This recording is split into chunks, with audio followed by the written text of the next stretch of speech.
gente estuda a motivação. Aí, como nós temos dificuldade de mudar, a gente precisa reduzir a complicação. Para reduzir a complicação, chamata. É chamata ou chamata? Tem uma sutil diferença. A chamata, ela cumpre essa função. Ou seja, se nós somos capazes de sentar silenciosamente e nos manter, pelo menos sentados, significa que a gente já não está tão impulsivo a ponto de se manter sempre em atividade a partir dos referenciais que a gente já estava. Assim, a gente é capaz de sentar. Olha, Josué fazendo assim, eu fico feliz. Abraçado no casaco feliz. É isso mesmo. Então a gente senta. Pensa, nós fazemos o que sentados? Nada de útil. Qualquer programa que a gente esteja de formação, de crescimento, de qualquer coisa, a gente tem que fazer alguma coisa. Agora ali nós estamos perdendo tempo. A gente senta, faz nada. Às vezes no início da prática a gente já tem a ilusão que vai acontecer alguma coisa. Eu sento, se for um praticante que pratica 1 hora, com certeza vai aparecer coisas. Aí quando começa a aparecer coisas, a gente vai falar com o tutor, com quem, ele vai dizer, não, isso tudo é ilusório, tudo é inútil, isso é um problema que apareceu. Melhor você sentar e não aparecer nada.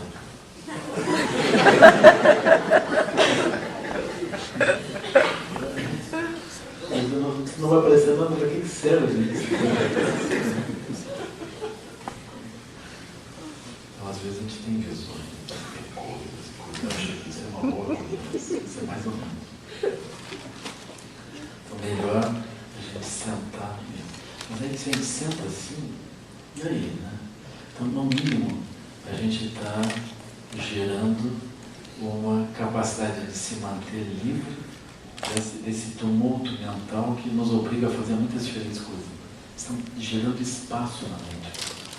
Senta para gerar um espaço na mente para poder fazer outras coisas. Nós estamos tão condicionados, ficamos tão ocupados, que a gente perdeu o espaço da mente. Perdeu o espaço da mente. Então, esse é um ponto assim, super importante. Naturalmente, isso tem reflexos econômicos. Isso eu vou dizer entre parênteses, que não é o nosso tema, mas é assim, se você quiser economizar dinheiro, fazer sobrar mais dinheiro no fim do mês, ou enfim, equilibrar as contas, né? Você pensa, se você meditar 8 horas por dia, você não gasta nada. Agora faça isso com a luz desligada, sem vela, sem incenso. Né? Aí já que você está parado, se alimente uma vez por dia. Pronto, olha. Se você fizer isso na casa da sua mãe, então despesa zero. Então, em caso de crise, migrar para a casa da mamãe. Não. Aí, mamãe não? A gente senta em silêncio, meditante, aí a casa toda se pacifica. A mamãe fica encantada, filha. Que maravilha, meu filho quase iluminado. Ele está meditando, está ótimo. Quando ele não está meditando, é que é o problema. A meditação é ótimo. Isso é uma boa coisa. Agora, quando nós estamos meditando, tem um desafio. Né? Esse desafio é como que a gente mantém a energia, a postura do corpo. Como é que mantém isso? Assim, com força? Coisa tipo musculação. E não é. E esse é um ponto bem interessante, assim, que a gente vai se familiarizar com a energia que sustenta o brilho do nosso olhar, sustenta a nossa respiração, o calor do corpo, a fluidez do corpo e a estabilidade. Isso aqui é super. E nós praticamos com esse foco na energia.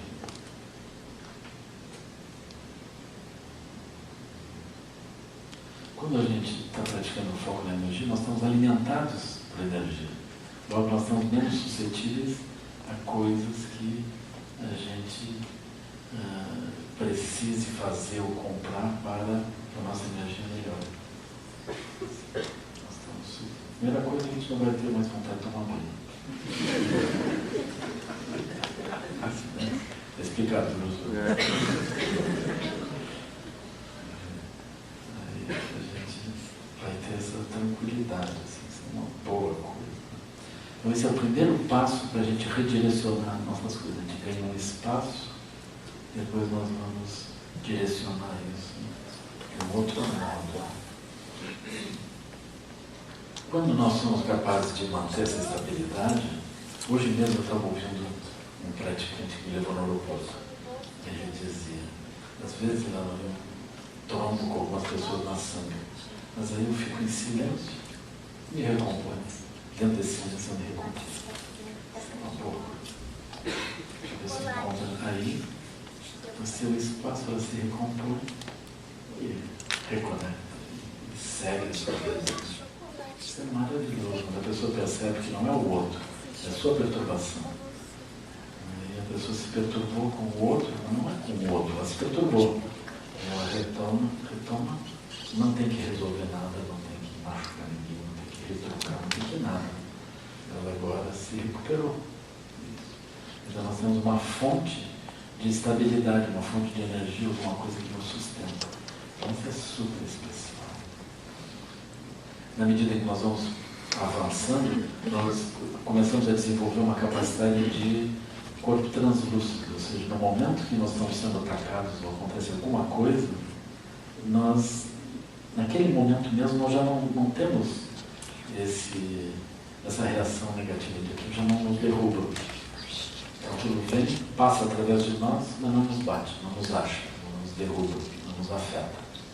E a gente é capaz de voltar a olhar e beneficiar o outro que então está perto, fazendo alguma coisa negativa.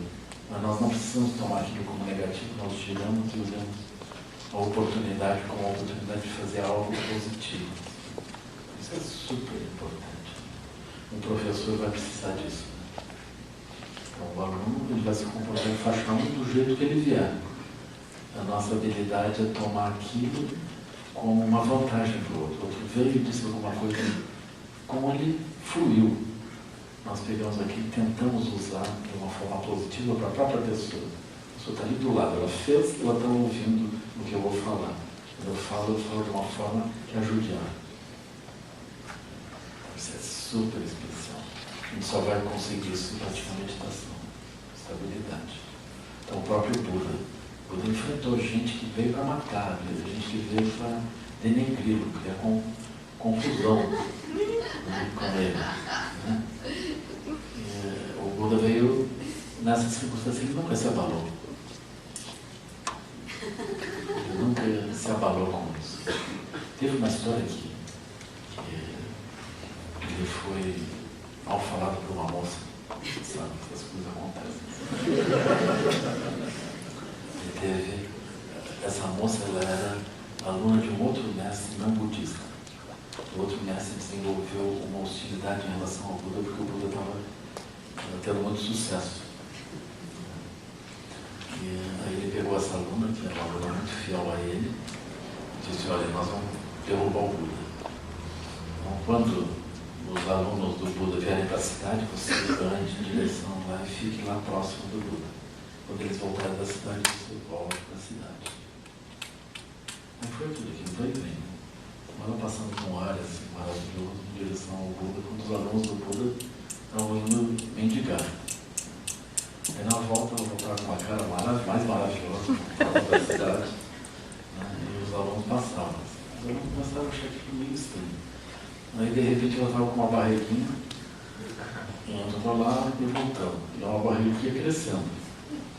Aquilo começou a ficar problemático para o abençoado. Aí chegou um momento em que ela veio da sangue assim, ela se levantou e disse, pessoal, peça uma contribuição das pessoas que a gente vai precisar para a criança que vai nascer. Esse sumido assim, e Buda, com um voto de castidade, né? Então, o que explicava muito bem isso. Aí o Buda emanou um rato que entrou por baixo da roupa dela, roeu o travesseiro e as penas na barriga subiu. Então pensa, quem salvou o Buda? Um rato, né? Situação grave. Naturalmente, pior do que isso seria uma situação grave. Mas aí ele se livrou desse mundo. Então o Buda teve esse tipo de ataque. Passou por isso. E muitas outras coisas também aconteceram. Gente que tentou matar. Tinha esse olhar furioso, hostil. Matava muitas pessoas. Olhou o Buda e pensou, esse é um bom ser para morrer. O Buda não se afetou, aproveitou a proximidade para beneficiar, e uma parte desses seres, se não a totalidade, atingiu a liberação. Então essa é uma habilidade que vem da estabilidade, ele não considera outro inimigo, não vê nada disso, mas ele procura sempre uma oportunidade de trazer benefícios. Como os seres da família são sempre os piores, aí ele não teve muito sucesso com o primo dele, Devadattazinho, que também tentou matar ele várias vezes, ele não renascendo como um inseto. Foi horrível isso para a família. Não deu muita sorte, né? Mas pode acontecer da gente não ter sucesso também. Se o próprio Buda não teve sucesso, é assim mesmo. Mas de qualquer maneira, a gente evitaria se perturbar com as circunstâncias. O Buda nunca teve raiva, nunca lutou contra, ele sempre procurou beneficiar. Então essa estabilidade a meditação propicia. O Buda se coloca numa condição além do aspecto limitado, e com isso ele se torna imune aos obstáculos que possam surgir. Então essa é a prática dele. Esse é o ensinamento que vem do caminho gradual, através da meditação. Então nós vamos praticando meditação. Um pouco adiante, depois dessa estabilidade, nós vamos gerando a capacidade de compreender a coemergência, que é uma parte muito interessante. Assim, né? A gente está estudando e praticando agora através dos 8 itens, meditação dos 8 itens, especialmente, que é a meditação na qual a gente entende que as coisas que surgem externamente, elas brotam inseparáveis das escolhas que a gente nem percebe que está fazendo. Nós temos estruturas que a gente está utilizando, essas estruturas aparecem espelhadas nas aparências. Isso é super importante, assim, a gente entender isso. Então a gente descobre que tem operações cognitivas na mente, mas tem operações mais sutis, que brotam por dentro dos próprios sentidos físicos. Como se os sentidos físicos pensassem, como que a mente não percebe, a mente constrói. Constrói as imagens de tal forma que aquilo que é externo é um espelho que reflete essas imagens internas. Eu posso não perceber essas imagens que eu tenho dentro, mas quando eu olho fora, com certeza aquilo que eu estou vendo reflete essas dimensões internas. Então essa é uma sabedoria super importante. Não só reflete isso, como termina manifestando a nossa reação diante disso. E termina sendo visto como a nossa identidade. Então, a nossa identidade parece que surge a partir do conteúdo das coisas que se oferecem, mas tudo isso são afloramentos dessas dimensões, dessas escolhas internas, que a gente não percebe que está fazendo, mas que a gente está operando. Então, o Prajnaparamita vai trabalhar a compreensão desse aspecto. Isso é super especial. Enquanto nós trabalhamos desse modo, nós vamos gerando uma maturidade que nos permite ver a realidade vaga, como a gente diz. Ou seja, o mundo é vivo do lado de fora, ele não é um mundo do lado de fora. Ele é um mundo vivo, inseparável de nós. É muito mágico a gente perceber que tudo que a gente está olhando movimenta a nossa energia, a nossa cognição, e surge a partir dessa energia, dessa cognição.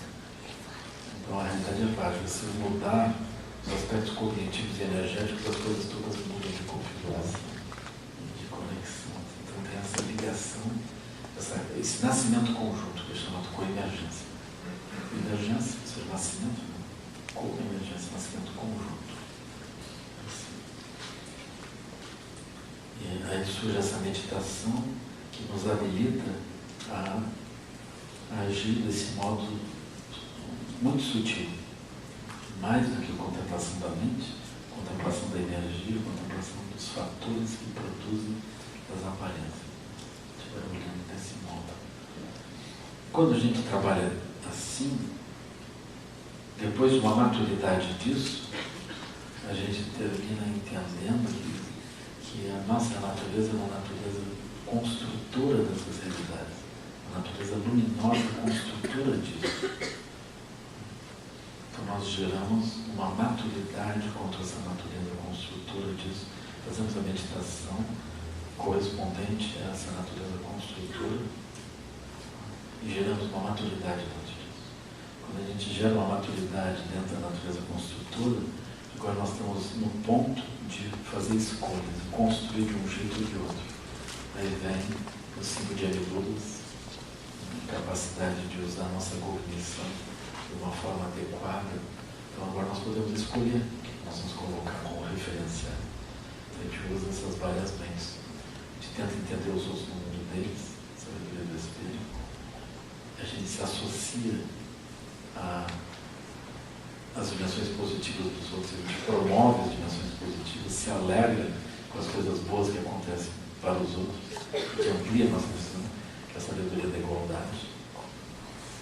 A gente compreende internamente os ensinamentos como as 4 novas verdades, o novo caminho de outro passo. Aqui não é mais uma coisa que o Buda falou, a gente olha e está vendo aqui. Os ensinamentos do Buda, eles ficam vivos, eles começam a fluir por dentro, a gente começa a ver aqui dentro. Não é mais uma coisa que a gente lembra, mas é uma coisa que a gente passa a ver. Os 12 elos de originação dependente. Então, todas essas características se tornam a sabedoria discriminativa do Buda Amitabha. Também nós ficamos imunes às ações negativas que vêm sobre nós. Nós somos capazes de trazer benefícios aos seres que se aproximam com qualquer intenção, positiva ou negativa. A gente evita as ações negativas para produzir as ações positivas. Com isso nós já temos 4 das sabedorias. Nós estamos usando isso por quê? Porque nós temos uma mente livre, eu posso escolher agora como é que eu vou fazer. E aí nós usamos também a sabedoria do Buda Vairocana, a sabedoria de Dharmata, que representa essa identificação, essa conexão com o aspecto primordial da nossa mente, com o Guru Absoluto, que é a natureza silenciosa onde brota toda a lucidez e todas as aparências. Então a gente se conecta com isso, é uma dimensão de Guru Yoga, que gera essa compreensão. Com isso, a gente se habilita também a se mover por compaixão com todos os seres. Compaixão e amor. Deixa eu olhar assim. Cada ser a gente vê, está enroscado de um certo jeito. Em vez de olhar os seres como instrumentos para os nossos projetos individuais, né, como recursos humanos, como alguém que eu vou usar para obter resultados super limitados, eu olho para os seres como seres que estão em dificuldade e eu vou produzir benefício para eles, como eu puder. A limitação dessa capacidade de produzir benefício é justamente na medida exata da nossa capacidade de ultrapassar os referenciais limitados que a gente está operando. De operar com referenciais limitados, a gente não consegue ajudar mais do que um tanto. Se a gente tiver referenciais profundos, uma visão ampla, aí nós conseguimos ajudar esses seres de forma mais verdadeira, nossa sabedoria mais profunda. Não é assim? E aí vem também a sabedoria de Vajrasattva, que é assim, quando a gente entende que qualquer configuração que nós passamos, ou que os outros seres passam, elas são configurações artificialmente produzidas, elas são manifestações perfeitas das condições artificiais que produzem elas mesmas. Então eu posso olhar para aquilo como está sendo produzido como um laboratório perfeito para eu ver como que condições artificiais produzem manifestações desse tipo. Essa elucidação produz a liberação daquilo. Então eu posso aspirar e gerar uma sabedoria a partir de qualquer configuração. Se eu tenho raivas, por exemplo, guarde a raiva cuidadosamente. Não elimine a raiva. Olhe a raiva e veja como que ela brotou a esse ponto. Aí a gente entende que a raiva está manifestada a partir de estruturas de escolha que a gente fez, que a gente tenta sustentar aquilo de qualquer jeito. Aí vem alguém e fragiliza aquilo, e nós, já com uma energia limitada, nós explodimos para proteger as referências. A gente olha para aquilo, se a gente quiser desnudar a raiva, a gente pega a própria raiva para foco da nossa sabedoria. Nós olhamos a raiva para isso. A sabedoria de Vajrasattva é assim: está com uma faca na mão para matar alguém. Melhor não matar.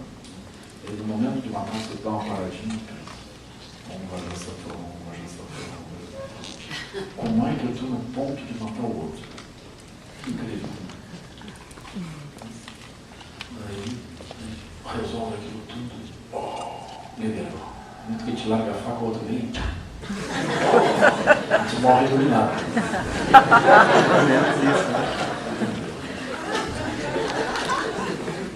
Na verdade, parar assim na frente do outro não é muito prudente. Mas entre parar e matar o outro, melhor parar. Então, essencialmente, qualquer coisa que a gente esteja fazendo é um exemplo perfeito de como nós construímos coisas artificialmente produzidas, enfim, como que a gente manifesta coisas produzidas artificialmente que podem ser um laboratório perfeito de entender o surgimento de realidades artificiais, ilusórias. Então isso é Vajrasattva. Vajrasattva tem um contraste com os métodos de disciplina. Os métodos de disciplina seriam assim: quando você está com uma faca com outro, largue a faca, abandone esse tipo de coisa e refaça seus votos dentro de outra direção. Isso é um bom conselho. Mas, por exemplo, por disciplina, não vai adiantar, porque pode ser que essa raiva volte de novo. Eu perdi a oportunidade, eu devia ter matado. Então a gente não tem também lucidez sobre o outro, a gente não entende bem a situação, a gente apenas evita. Isso é disciplina. Então, o Vajrasattva é uma coisa complicada, assim, poderosa, né? Por quê? Porque o fenômeno mesmo que surge, ele revela tudo sobre o surgimento dele mesmo. É isso. Então eu aproveito, seja o que for, como laboratório de lucidez daquilo mesmo. Então, desse modo, nós podemos elucidar os vários obstáculos. Quando nós vamos elucidando esses vários obstáculos, nós vamos nos aproximando dessa confiança do surgimento, da superação da flutuação da energia, da cognição, e terminamos tomando refúgio nessa natureza livre e lúcida que está atrás. É o final do caminho. Isso é Guru Yoga, né? Quando nós, então, tomamos refúgio nessa natureza livre e lúcida, e também a fonte da energia que nos move. Só que a gente toma refúgio direto nela, sem os condicionantes que frequentemente se estabelecem e traduzem como o mundo ilusório que a gente está vendo do lado de fora. Então, esse é o caminho da meditação. Assim, se nós temos obstáculos variados ou crises variadas, essas crises elas são excelentes para que a gente possa, através do caminho de Vajrasattva, elucidar como que ela brota. Isso é maravilhoso, assim. Então, as crises são vividas. Além do mais, melhor do que uma crise é uma demissão. E a demissão que nós geramos libera o tempo. A gente ganha tempo, muito tempo, até conseguir, se por alguma desgraça a gente consegue no emprego de novo. Gente, eu achei o quê? Mas melhor é férias empregado. Porque tem tempo. Tu vai para a casa da mãe, né? Medita lá. Da mãe, da sogra. Da sogra. Sogra, né? Não é uma coisa muito boa, né? Por causa da sogra. Outro dia eu estava vendo o cartoon do Veríssimo. Aí o Boca estava procurando emprego. Aí o sogro perguntou, e aí, o Boca está procurando emprego, está progredindo? Mas eu vou ver ele nunca ele sai. Não, ele está investigando o mercado. Mas se não sai de casa, diz, não, ele está investigando mentalmente.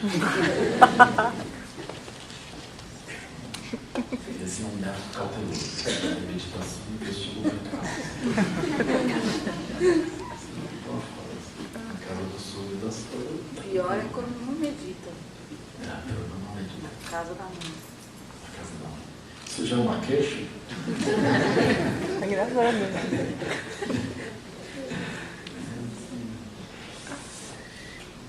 Muito interessante isso. Muito interessante. Mas vamos supor, num sentido muito amplo, a gente não precisa pensar que a crise, ou que nós estamos limitados às crises para avançar. Qualquer configuração, seja ela positiva ou negativa, é uma boa coisa para praticar Vajrasattva. Se vocês têm bons resultados, seja no que for, a gente também pode tomar esses bons resultados como uma prática de Vajrasattva. Por que eu estou achando isso um bom resultado? Por que isso parece favorável? Como é que eu tenho essa impressão? Então, isso é interessante a gente examinar e ver como é que é o aspecto ilusório disso tudo. Agora o Palmeiras fica na Taça do Brasil. Não acho isso nada especial. Não porque ele ganhou do Grêmio, não, mas porque afinal isso não importa nada mesmo. E a gente olha, tem condicionante disso, né? Eu, naturalmente eu sou um pouco seletivo. Quando o Grêmio ganha, eu faixa 1. Quando o Grêmio perde, eu vou para a faixa 3.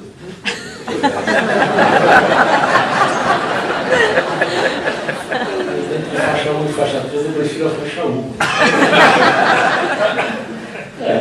Comemorar melhor, né? Faixa do campeão, né? Tudo dura tão pouco, né? Não dura nem até domingo, né? Vem a faixa na quarta-feira, domingo perde o jogo do campeonato. Aqui é assim. Propaganda enganosa, a gente nunca tem felicidade. Essa é melhor, a faixa 1 é bom, né? Então a gente tem essa questão. Mas a felicidade pode ser um bom tema para meditar também. Eu acho que é um bom tema. A gente deveria aproveitar situações felizes para contemplar aquilo com cuidado e ver que sempre vem um trem atrás. Explicação para mineiro, né? Está indo, mas já vem um trem. É sempre assim, né, pessoal? É verdade. Então, todas essas circunstâncias podem se transformar em prática, né? Circunstâncias positivas, negativas e neutras. Todas elas, assim, porque elas são compostas sob condições. Se a gente conseguir acordar dentro disso, realmente é muito bom. Então, eu agradeço a vocês. Não sei se alguém tem alguma crise específica que quer compartilhar aqui.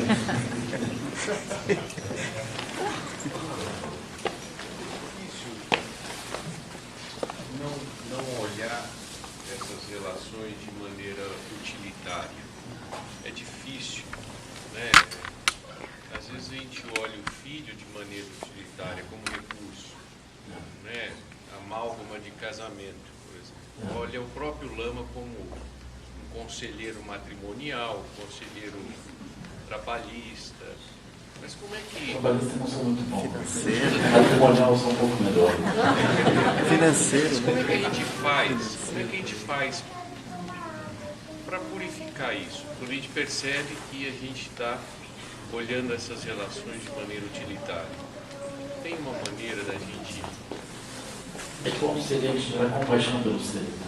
Com o Lama não tem problema, pode ser utilitário. Não haverá um jeito. Mas, por exemplo, com as outras pessoas, é importante entender quando elas têm vitórias, né? A gente olha e vê quanto tempo vai durar aquela vitória. A vitória não dura muito tempo. A gente também tem compaixão dele. Agora vem as Olimpíadas. Ganha as Olimpíadas, já ganhou as provas, é difícil. Né? E, eventualmente o corpo dele já sofreu um bocado para chegar naquele ponto. E aquilo é um pico que dá num momento, depois, semana seguinte, ele já não consegue mais aquilo. E daí para frente ele tem que treinar muito para ultrapassar o próprio pico dele, né? Caso contrário, terminou a carreira dele. Eventualmente no meio disso se machuca e aí já dá problema. Longo, talvez não volte mais. Esse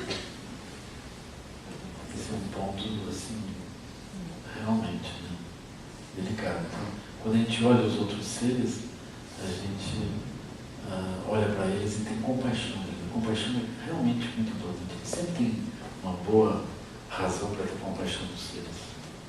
Isso nos tira a visão utilitária. E quando nós olhamos eles com amor, ou seja, nós vemos qualidades neles, a gente promove as qualidades deles, então isso nos ajuda também a viver. Agora, quando nós temos expectativas em relação às pessoas, isso seria a visão utilitária. Eu faço alguma coisa, espero que ele faça alguma coisa também. Aí a visão utilitária, nesse sentido, ela pode ser muito frustrante para nós. Porque a gente obtém um pouco de resultado e o outro tanto a gente não obtém. Também é muito comum os seres, como filhos também, né? Eles terem o seu próprio mundo. E a gente não consegue penetrar bem no mundo deles. E parece que o mundo deles não vai funcionar direito. Eles vão ter problema. A gente já olha assim, os professores do Einstein, né? O Einsteinzinho não deu certo. Albertinho. Eu não indicaria ele para emprego em lugar nenhum. Ele é uma mente um pouco problemática. Mas ele tem um mundo dele, a gente não está entendendo bem esse mundo. É aquele mundo dele que termina se consertando de um outro jeito. Às vezes o processo causal que nós estamos utilizando, ele não está funcionando. Ele produz frustrações para nós. Mas esse processo causal, ele não é a forma como o outro está funcionando, pelo menos naquele momento. Aí, num outro momento, o aspecto do ensinamento pelas costas termina reverberando. A pessoa, numa outra circunstância, ela usa isso. Isso eu já vi com adolescentes, com jovens. Isso eu pude ver palpavelmente. Eles não ouvem. No momento, a gente vê eles atuando. A capacidade dos adultos de influenciar os jovens é muito grande, especialmente pai e mãe, eles influenciam. Às vezes não a um ponto delicado, assim, vamos supor. Eu não tive nenhuma frustração desse tipo, assim, não. Por exemplo, um pai gremista ter filho colorado. Mas vamos pensar. Às vezes os filhos podem querer contestar, né? Então, se o pai é gremista, o filho é colorado. Mas isso é a mesma coisa. Ou seja, os dois estão presos na mesma paisagem. É muito comum a gente ficar preso na mesma paisagem, apenas numa posição que parece que é o contrário. Agora, uma outra paisagem é assim: o pai gremista, o filho filósofo, o filho alguma outra coisa, né? Pintor, artista, violinista, uma outra coisa, não tem nada mais diferente do que um gremista e um violinista. Assim, um extremo, aquilo verdadeiramente oposto. Né? Mas não, os filhos ficam torcendo pelo Corinthians, um outro time. Esses outros times menores. Carizão. Então a gente tem essa capacidade assim, constrangedora de influenciar os filhos pela paisagem. De um modo, isso termina acontecendo. Mas às vezes isso não é assim, ou parece que não é assim. Mas quando as coisas apertam, o outro termina vendo o pai falando por dentro. Quando começa a escutar dentro da mente dele, o pai ou a mãe falando, e ele termina assim. Então há esperança. A esperança. Agora deu uma mistura e no faixa 2, virar a faixa 3, Com certeza. entrar na faixa 3 planejadamente e ser verdadeiro aquilo, ser uma coisa como uma Pode. Isso seria materialismo espiritual. É quando a gente, eventualmente, também a gente entra na faixa 3 com a motivação de faixa 2. Ou seja, dentro do mundo da faixa 3, aparentemente dá para ganhar melhor, para saltar melhor e obter todos os empregos do aumento de salário, etc. Alguma coisa assim. Também, especificamente na tradição religiosa, nós podemos, por exemplo, desenvolver uma prática baseada em resultados. Então eu vou aumentando o poder da minha fé e da minha prece para obter os resultados. Então, na hora do vestibular, a gente já reza pelos filhos dos amigos todos. A gente já tem uma estatística, a gente rezou e deu 90% dos casos. A gente já está cobrando barato para rezar. A gente reza para obter resultados. Então no budismo se considera que isso é negativo, porque eu estou obtendo resultados de faixa 2 utilizando recursos de faixa 3. Então eu não estou em faixa 3 mesmo. Eu estou desgastando as coisas de faixa 3 usando dentro de uma perspectiva limitada. Aí lá pelas tantas a gente chega à conclusão que, enfim, isso não funciona muito. Se funcionasse, o campeonato baiano estava empatado. Então todo mundo foi assim, a todos os centros, a mortandade de galinha preta.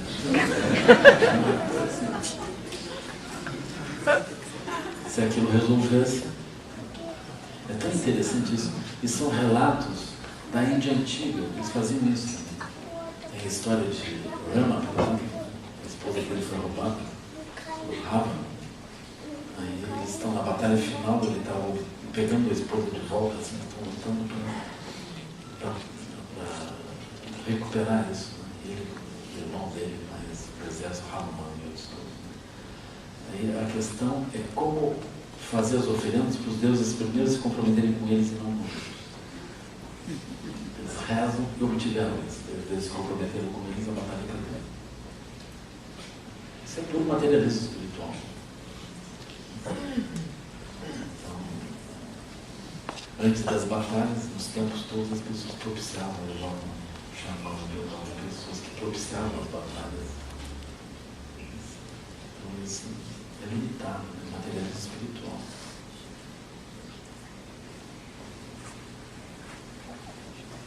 E como suportar uma crise de segurança como a gente viu em São Paulo? Insegurança? São Paulo? Eu acho que super tranquilo. Esse é um ponto. Assim. É melhor a pessoa usar um mala budista na mão esquerda e um rosário na mão direita. Uma guia no pescoço.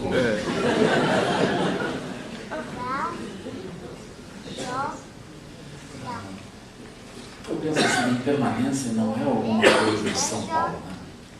A história da humanidade é essa história. Se a gente olhar o reino dos animais é triste. A mortandade infantil é altíssima. Se a gente olhar o reino das plantas também, a mortandade infantil nas florestas é altíssima. Aquele monte de semente cai, umas plantinhas nascem.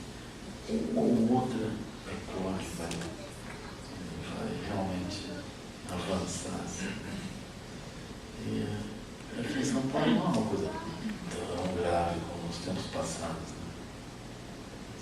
A gente tinha, por exemplo, na minha própria memória, né, na memória de muitos de vocês,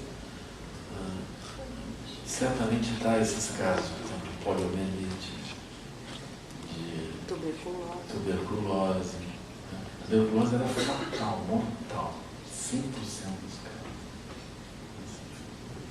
Então nós tínhamos muitas doenças, né? Gente louca nas ruas, gente alienada, tinha criança abandonada mesmo, gente sem dente, gente com o olho ferido, gente faltando braço, faltando acidente de trabalho, dente, aliás, dedo cortado, mão, né? Osso mal curado no meio todo, assim, gente mancando.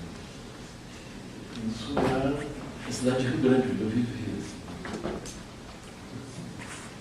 A mortandade infantil muito alta. Né? Se a gente olhar muitas regiões rurais, fome mesmo. As pessoas tinham fome, elas eram assediadas por muitas diferentes coisas. Hoje, os nossos predadores são seres humanos, né? Predando seres humanos. Isso está aí. Assim. Mas ainda assim, nós estamos mais ou menos gordinhos, gostosos. Tudo bem. A gente é assaltado e é um assalto meio do bem. Certo que tem os assaltos do mal, né? Mas, de modo geral, é um assalto do bem. Eu, me dei isso, me dei aquilo, perdi o celular, carteira, relógio, óculos. Levaram minhas contas também. A gente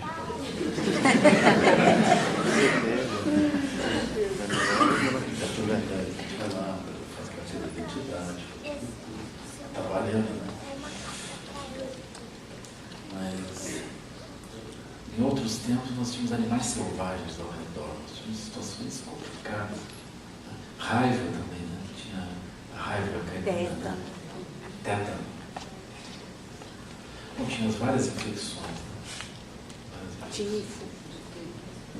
A gente achava que tinha que ter, né? Coqueluche, que tinha que ter sarampo, varicela, catapora, essas várias coisas. Tinha que ter cachumbo, todo mundo tinha que ter isso, rubéola. Eventualmente hepatite. A aldeia, que é o matandade, todo mundo tinha hepatite também. Aquilo ia assim. É super complicado isso. Então a mortalidade infantil diminuiu. Então, num certo sentido, as coisas melhoraram. Assim. Mas a gente tem outros predadores lá. Mas a expectativa de vida ela se amplia.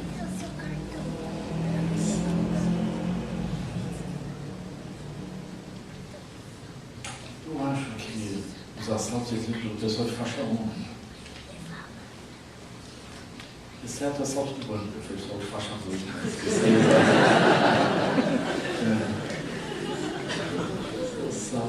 Assalto de banco foi planejado, arrumado, assim.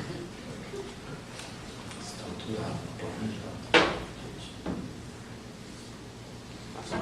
Essas pessoas, elas, não sei se rapidamente ou lentamente, eles vão tendo aprendendo. Isso não é interessante. Se a gente olhar as estatísticas, né, quem é que morre mais? Assaltante. Assaltante, ladrão. Todo mundo que está vivendo desse modo morre rápido. A mortandade é altíssima. Eles roubam uma vez, 2 vezes, 3 vezes, pode contar assim. 10 vezes já é um prazo demasiado. Eles vão sendo presos, fugindo de novo, eles vão sendo presos, daqui a pouco eles vão piorando, daqui a pouco eles estão mortos, fuzilados. Tem uma máquina de matar a gente, assim, de 2 lados, né? Como uma guerra, a pessoa então nisso vai escapar como. A não virtude ela não é interessante, é muito problemática.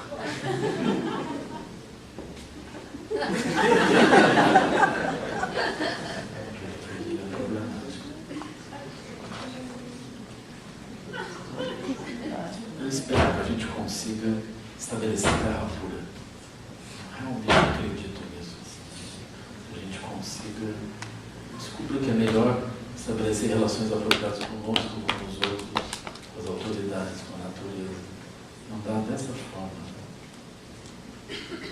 Eu tenho um amigo meu que mora lá no Caminho do Rei, no Ataque, e ele é da tradição Inca, meio do Peru. Não tem essa conexão íntima com a tradição. Aí eu perguntei para ele, como é que os Incas vinham por dentro deles, como é que eles viram os europeus chegando? Como é que eles viram? Por que eles agiram como eles agiram?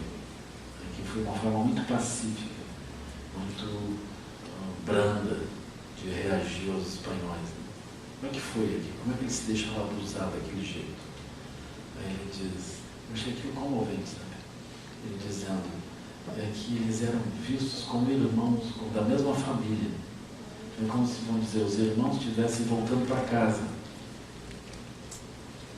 Aí a gente acolhe eles, cuida deles. Numa hora eles mudam o comportamento, eles se arrumam. A questão é que os espanhóis não chegaram a se arrumar ainda. Está demorando um pouco, assim, passou 500 anos, né? Mas vai indo.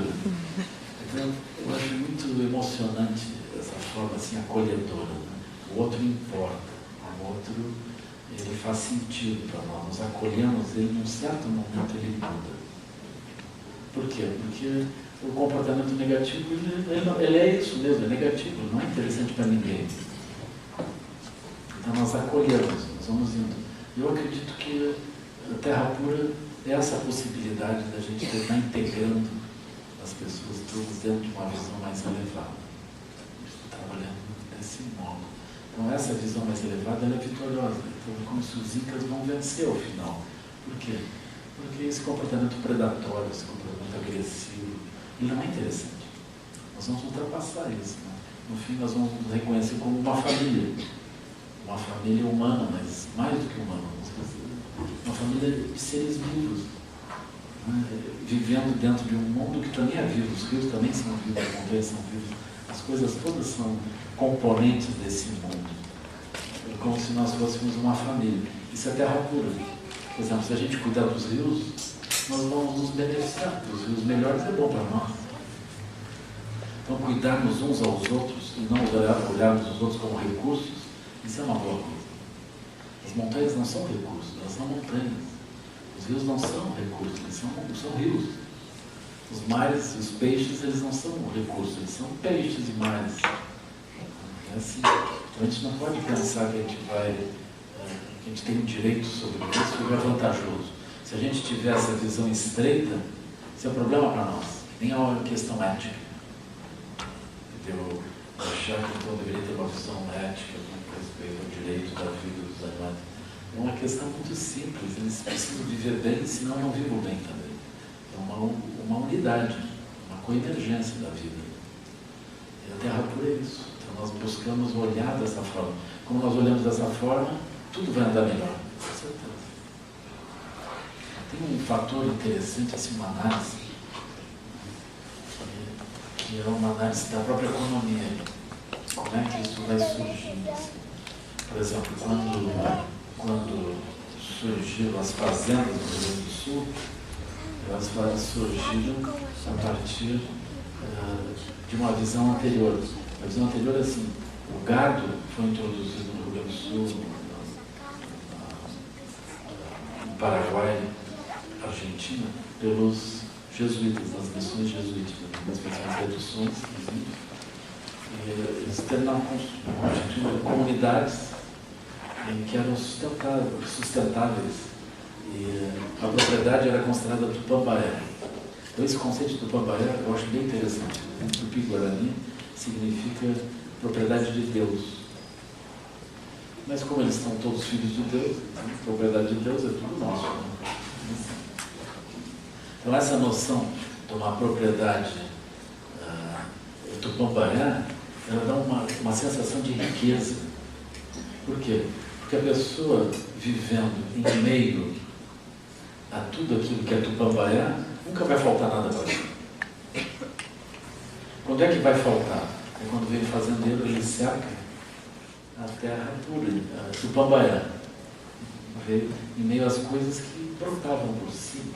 Vocês olhem a abundância, o sol vem, as plantas, os animais, os cursos d'água, tudo isso se amplia.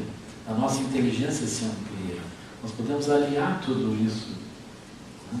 E quando nós ampliamos desse modo, é tudo do Tupambaé, não vai faltar nada. Porque se a geração anterior foi sustentada, por que a nossa não vai ser sustentada? Geração após geração. A gente não tem essa sensação de que nós estamos com um problema. No tempo de faixa 2 e propriedade privada, nós temos que trabalhar muito. Nós não temos nem espaço para sentar em um lugar que não seja propriedade de alguém.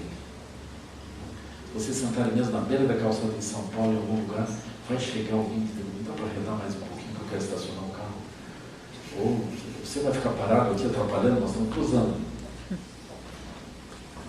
Ou vai aparecer a polícia e vai dizer, olha, é melhor circular, aqui não é lugar de parar. A gente não tem nenhum lugar que seja do Tupambaé. É tudo propriedade de alguma coisa. Se não tiver uma credencial, não pode ficar ali. Mesmo shopping. Né? Você vai estar no shopping, tem uma hora eles vão dizer, olha, circulando vai fechar. Você vocês não tiverem uma cara muito boa, eles vão caçar vocês. Outro dia eu estava numa área externa assim, de um shopping em Recife, e eu vi exatamente isso. Aí cruzou um menino, era um adolescente, com uma cara pobre, assim. E já estava o segurança andando atrás dele, ele andando rápido e o segurança atrás dele. Pode ser que ele tivesse carteira do trabalho, carteira de identidade e tudo. Ele tinha uma aparência que o segurança localizou. O sistema imunológico do shopping. Os leucócitos não deram atrás. E o ser aquele entendeu, ele foi saindo e sumiu. Isso não pode, né? Não pode, mas pode. Se estabelece uma relação, não está valendo. Então a gente não tem espaços mais. A Terra pura é um lugar onde nós nos olhamos também de forma mais elevada. É um lugar onde a gente pode viver de forma feliz.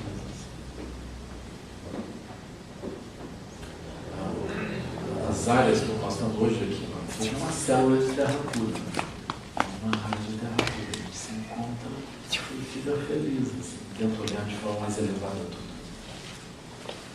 É curioso que ninguém pergunta para você o quê? Eu faço o quê? Você não vê o caso, porque eu não estou pensando no outro como um recurso humano para mim. Não estamos olhando assim. A gente não sabe o que cada um faz. Às vezes eu fico pensando, mas vocês têm tempo aqui? Acho que não fazem nada. Nós estamos em retiro lá no sul uma semana, a gente está cheio de gente, 5 pessoas. Uma semana. O Brasil vai afundar. Não tem como, né?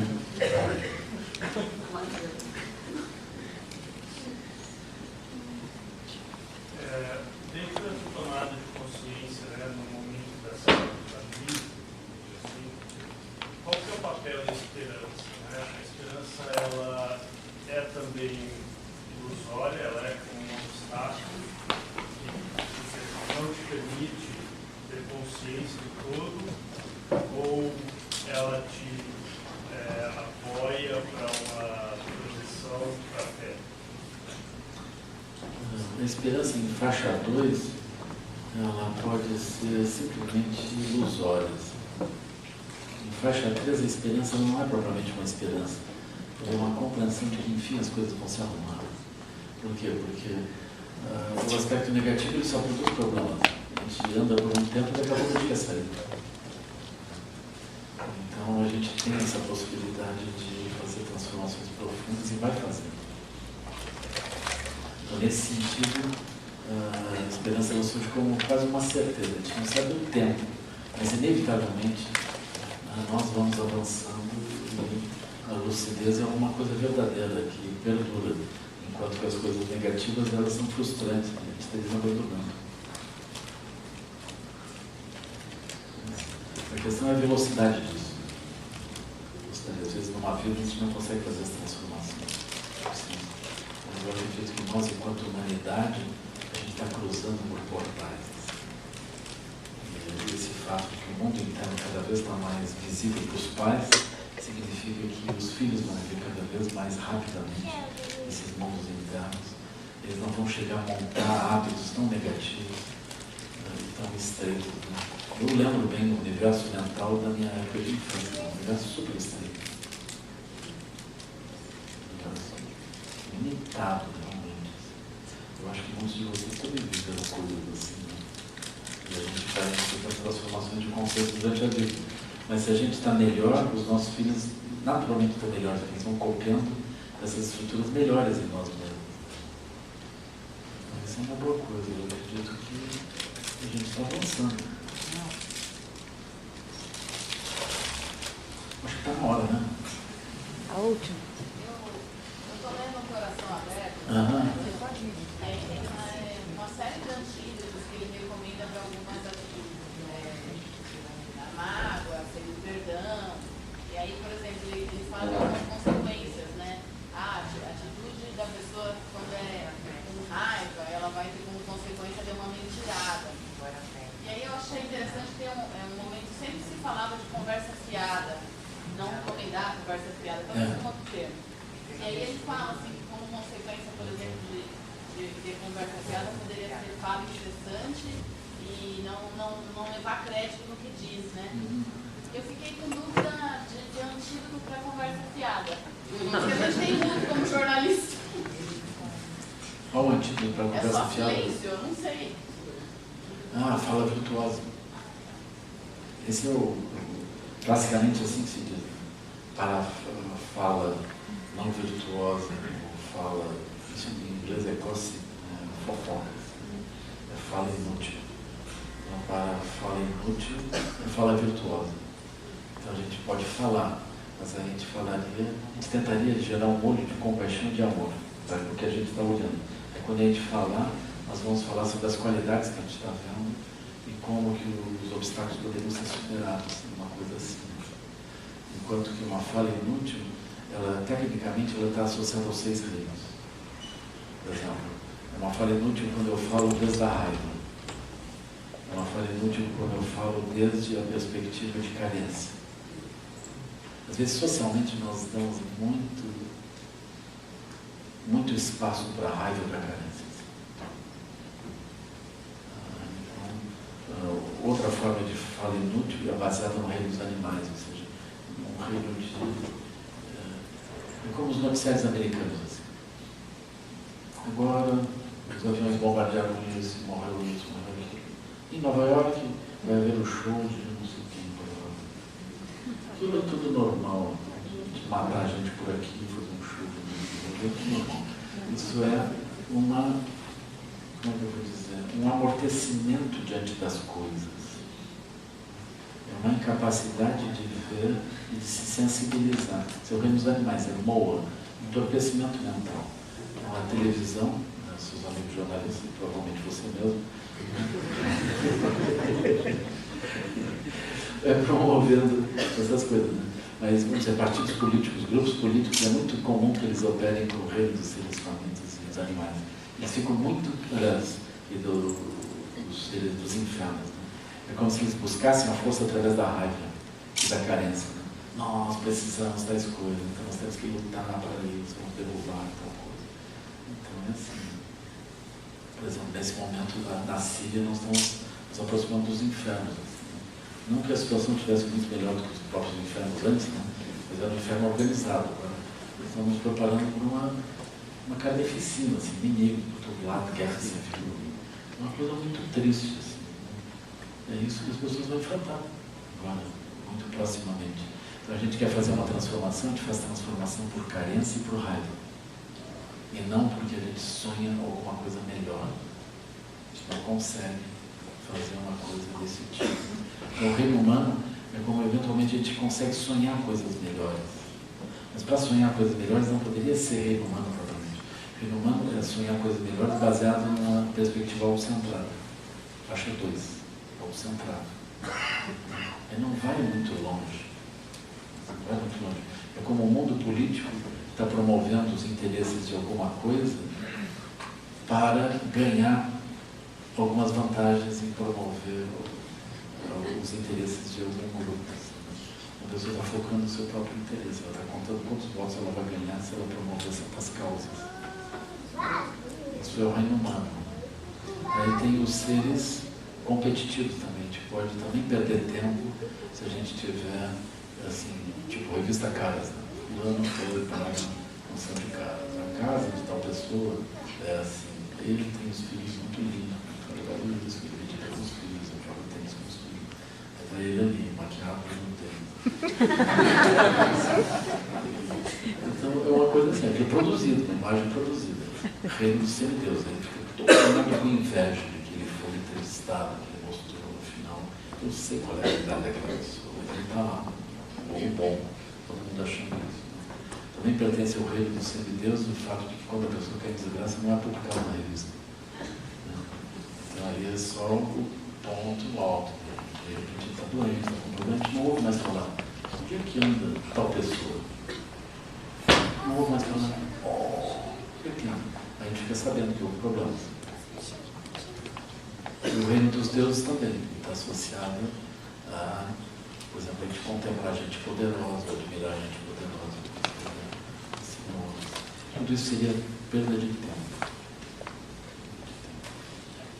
Gosse, fofoca, para fala inútil. Mas nada, nem a fala inútil, ela escapa do poder de vajrasattva. De pegar a fala inútil, partir daquilo mesmo a gente é capaz de jogar a lucidez e transformar aquilo em caminho. Não tem nada verdadeiramente inútil. Porque todas as coisas inúteis, ilusórias, elas revelam com perfeição o que é inútil e ilusório.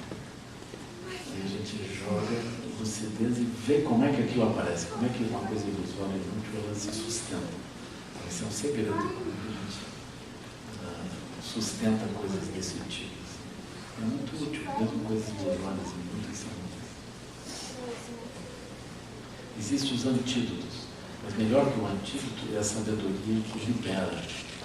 O antídoto ele se opõe e desfaz, mas melhor do que o antídoto é nós olharmos para aquilo e iluminarmos aquilo.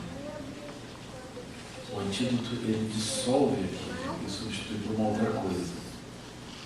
Mas tecnicamente dentro do livro existem os antídotos e existe a liberação. O Vajrasattva vai promover a liberação. Quando eu olho profundamente cada coisa, positiva ou negativa, eu posso liberá-la ao reconhecer como que ela surge. E o antídoto eu aspiro me livrar daqui, tirar aquilo da minha frente. Se eu estou com raiva, eu tento um antídoto da raiva.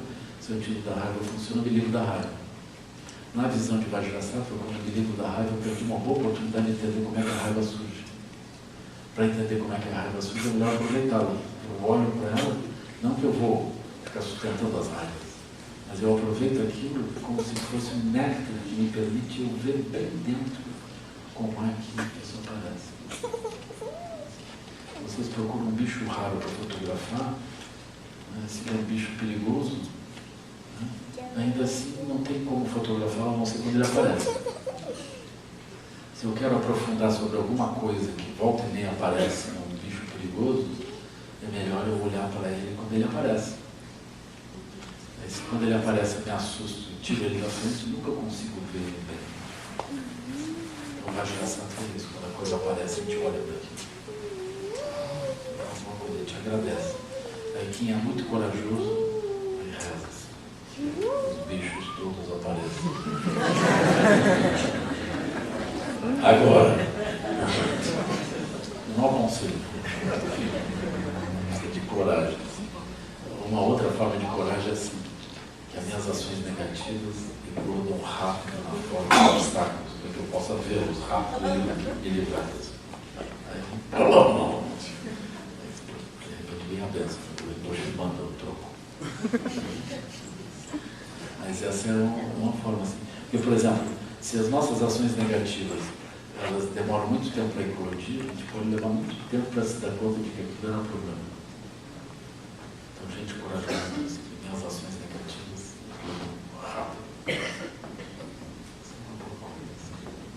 Aí jornalistas dizem que as minhas ações negativas de fala eclodam rápido.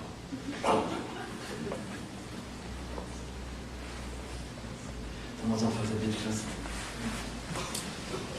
Muito obrigado, feliz de voltar.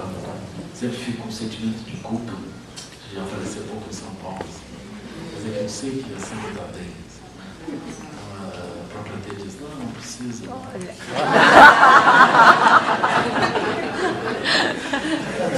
Fala inútil essa. Isso é você, fala inútil.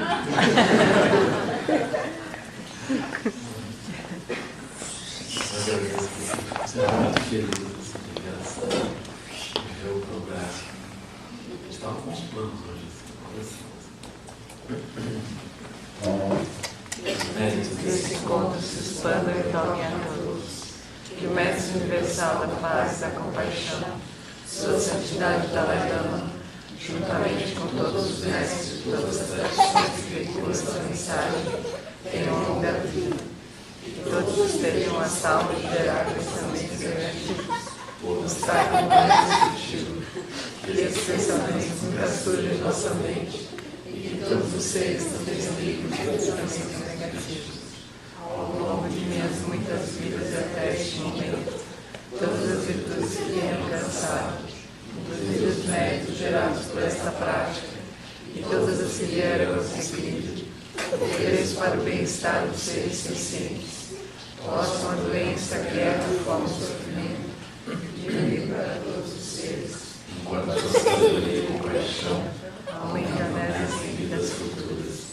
Possa eu claramente perceber todas as experiências como sendo tão insubstanciais quanto o tecido do sonho durante a noite, e imediatamente despertar para perceber a manifestação da sabedoria pura no surgir de cada fenômeno.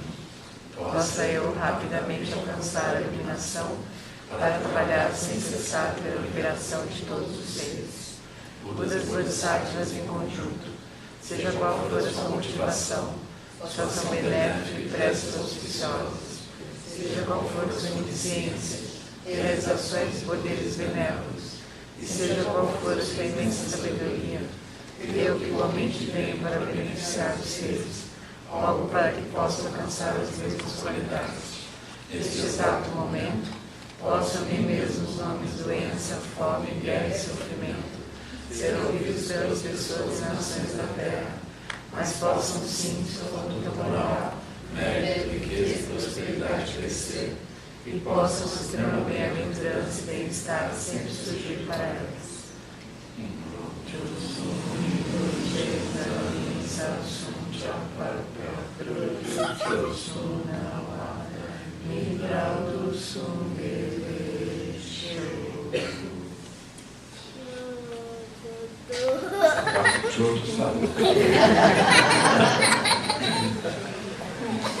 Boa, nós.